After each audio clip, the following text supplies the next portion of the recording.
sebelum saya menyampaikan firman Tuhan, saya ingin menyanyikan sebuah pujian bagi Tuhan dan untuk saudara dengarkan baik-baik.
Salam saudara pemirsa, selamat berjumpa kembali dengan kami dalam program Berita Pengharapan. Saudara pemirsa, ada satu hal yang sering sekali kita lupakan, bahwa iblis selalu mau mencari celah dalam hidup kita untuk masuk dan mengobrak-abrik hidup kita. Yohanes 10 ayat 10 mengatakan bahwa pencuri datang untuk mencuri, membunuh, dan membinasakan. Ia tidak masuk bila kita tidak beri celah kepadanya. Mari kita dengar firman Tuhan dengan serius dan sungguh-sungguh, dan kita berdoa sebelumnya. Bapa, dalam nama Yesus, berkati kami dengan firman Tuhan yang ajaib dan luar biasa ini Tuhan. Walaupun ini hal yang terjadi perjanjian lama, tapi di perjanjian baru kami punya kuasa darah anak domba Allah, sebagaimana Engkau katakan dalam Wahyu pasal 12 ayat 11. Berkati kami supaya kami tidak memberi celah kepada iblis untuk mengobrak-abrik hidup kami. Terima kasih Tuhan Yesus. Dalam nama Yesus, haleluya. Amin. Saudara pemirsa, mari kita membaca kitab kita dari Perjanjian Lama. Perjanjian Lama, Keluaran pasal 12. Keluaran pasal 12 ayat 23. Keluaran 12 ayat 23, demikian bunyi firman Tuhan. Dan Tuhan akan menjalani Mesir untuk menulahinya apabila ia melihat darah pada ambang atas dan pada kedua tiang pintu itu. Maka Tuhan akan melewati pintu itu dan tidak membiarkan pemusnah masuk ke dalam rumahmu untuk menulahinya. Amin. Oh, luar biasa sekalian. Itulah ke-10 ialah Tuhan menjalani seluruh tanah Mesir mulai dari putra mahkota Firaun, putra sulungnya, sampai kepada anak sulung ternak. Sungguh mengerikan. Tapi ingat, di rumah orang percaya, umat Tuhan, orang Israel itu ada anak domba disembelih, kemudian diambil hisop, itu semacam seperti kuas ya, toh hisop itu, kemudian dia menyerap darah itu, kemudian dioleskan di ambang pintu. Ya, ambang itu hanya artinya kusen atas, kiri dan kanan pintu rumah itu. Apa maksudnya saudara sekalian? Darah Yesus menunjukkan pengorbanannya di kayu salib. Tetapi kita bisa buat celah. Misalnya, kemarahan yang berlebihan, iri hati, dengki, dan cemburu. Saudara masih ingat? Nanti kita akan ingat itu pada waktu hari Paskah bulan depan. Saudara sekalian, apa itu? Pontius Pilatus, seorang yang tidak beriman, tidak seiman pada waktu itu, dari penjajahan Roma, wali negeri. Saudara sekalian, dia pun tahu bahwa orang Yahudi menyerahkan Yesus, orang Farisi, ahli Taurat, dan imam-imam kepala menyerahkan Yesus karena mereka iri hati dan dengki. Betapa memalukannya. Itu yang menjadi celah iblis untuk masuk ke dalam hidup kita, mengobrak-abrik hidup kita. Apa itu? Iri hati, dengki, dan cemburu. Akar pahit, luka batin, dan dendam. Saya berdoa dalam nama Yesus supaya semua pemirsa yang sedang menyaksikan program ini, lepaskan itu semua, buang itu semua. Kami sering mengatakan buang ke neraka dalam nama Yesus, karena dari sana asalnya, iblis dari sana dia datangnya. Supaya apa? Celah di hatimu, di pikiranmu itu tertutup oleh darah anak domba Allah.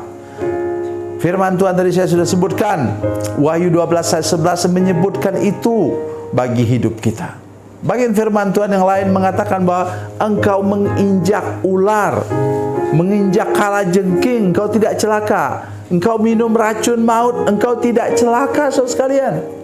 Oleh karena tidak ada celah sedikit pun dalam hidupmu yang dapat dimasuki oleh kuasa iblis. Oleh sebab itu saya ingin untuk ingatkan kita sekarang, yang berjalan menulahi seluruh tanah Mesir itu siapa? Itu roh maut. Kok bisa ya? Roh maut juga lewat di tempat umat Tuhan. Iyalah, semua harus dia lewati. Tetapi ada tanda darah tadi, darah anak domba Allah itu. Kalau untuk kita sekarang, dulu darah anak domba itu yang dioleskan itu menunjukkan bahwa orang yang dalam rumah itu sudah ditebus dengan darah anak domba. Mari saya bacakan untuk kita lagi dasar firman Tuhan yang lain berhubungan dengan kutuk, ya, yaitu dari 1 Petrus pasal 1 ayat 18 dan 19. 1 Petrus 1, 18 dan 19, demikian bunyi firman Tuhan. Sebab kamu tahu bahwa kamu telah ditebus dari cara hidupmu yang sia-sia, yang kamu warisi dari nenek moyangmu itu, bukan dengan barang yang fana, bukan pula dengan perak atau emas, melainkan dengan darah yang mahal. Dengar itu, melainkan dengan darah yang mahal, yaitu darah Kristus, yang sama seperti darah anak domba yang tak bernoda dan tak bercacat. Dengar itu baik-baik. Itu yang kita tadi baru baca dari Keluaran pasal 12 ayat 23. Apa itu cara hidup apa? Yang sia-sia yang kita warisi nenek moyang kita itu, itulah adat istiadat. Dengar baik-baik.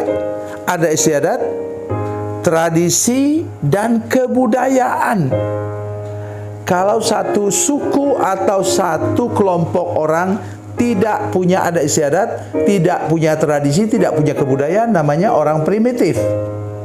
Tetapi di sini disebutkan oleh firman Tuhan bahwa adat istiadat, tradisi dan kebudayaan itu sudah ditunggangi oleh kuasa kegelapan, sehingga menjadi kosong melompong di mata Tuhan.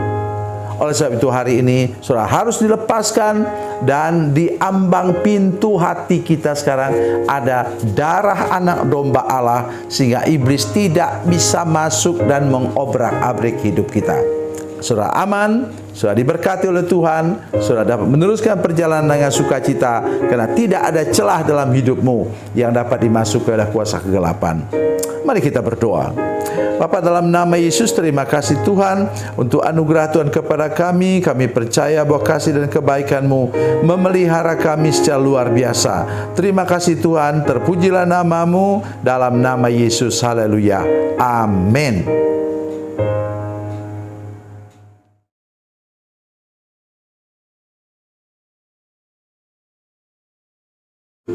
Salam saudara pemirsa, mengakhiri program ini saya mohon kepada saudara-saudara pemirsa sekalian untuk bila saudara menyaksikan program ini melalui channel YouTube, maka tekan subscribe dan bunyikan lonceng. Dan bila saudara menyaksikan program ini melalui channel Facebook, tolong saudara-saudara sekalian tekan like dan juga komen. Dan demikian pula bila sudah menyaksikan program Makanan Bergizi hari ini yang tertulis, maka tekan yang sama juga, tekan like dan tekan komen. Dan tolong saudara-saudara sekalian untuk membagikan program ini, share program ini di channel saudara-saudara sekalian, supaya lebih banyak lagi orang diberkati melalui program ini. Tuhan Yesus memberkati, Tuhan Yesus baik.